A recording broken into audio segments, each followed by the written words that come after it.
Hello दोस्तों, नमस्ते, प्रणाम। मैं मीरा नायर अपने यूट्यूब चैनल में सभी दर्शकों को प्रणाम करती हूँ, नंदन और अभिनंदन करती हूँ।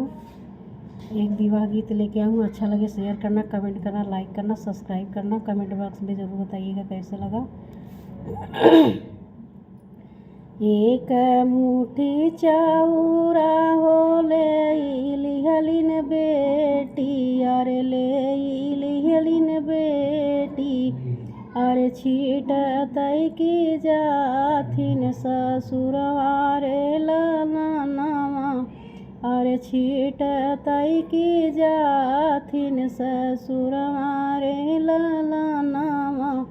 एक मुट्ठी चाउरा हो ले लिहलिन बेटी, अरे ले लिहलिन बेटी, अरे छीट तई की जाथिन ससुरवा रे ललनावा, अरे छीट तई की जाथिन ससुरवा रे ललनावा। टटिया के ओठंगन माई हो कवन माई, माई हो कवन माई, देख लीहिन हमारौ सोहाग रे ललनावा, देख लीहिन हमारौ सोहाग रे ललनावा, देख लीहिन हमारौ सोहाग रे ललनावा। हमारौ सोहागवा माई होई जइहै पराया हो, अरे होई जइहै पराया हो, अरे देख ले तू भाभी का सुहाग रे ललनावा, अरे देख ले तू भाभी का सुहाग रे ललनावा। हमारौ सोहागवा माई होई जइहै पराया हो, अरे होई जइहै पराया हो, अरे देख ले तू भाभी का सुहाग रे ललनावा, अरे देख ले तू भाभी का सुहाग रे ललनावा।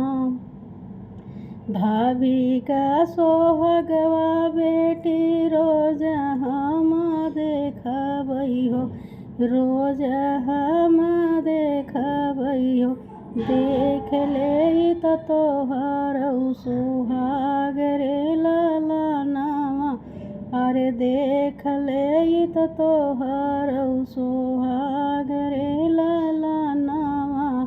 भाभी का सोहागवा बेटी रोज हम देखबै हो, रोज हम देखबै हो, देख ले त तोहरौ सुहाग रे ललनावा, अरे देख ले त तोहरौ सुहाग रे ललनावा।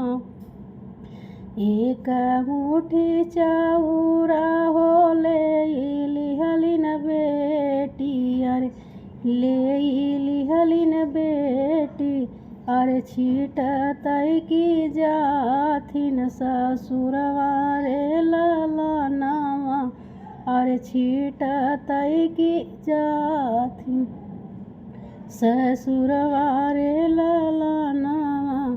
टटिया के ओठंगन चाची हो कवन चाची, चाची हो कवन चाची, देख लीहिन हमारौ सोहाग रे ललनावा, अरे देख लीहिन हमारौ सोहाग रे ललनावा।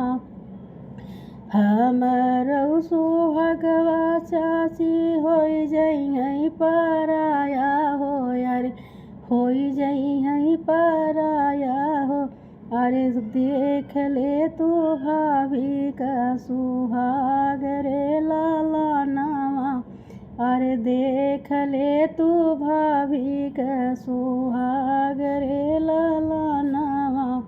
हमारो सोहगवा चाची होई जाई है पराया हो, अरे होई जाई है पराया हो, अरे होई जाई है पराया हो।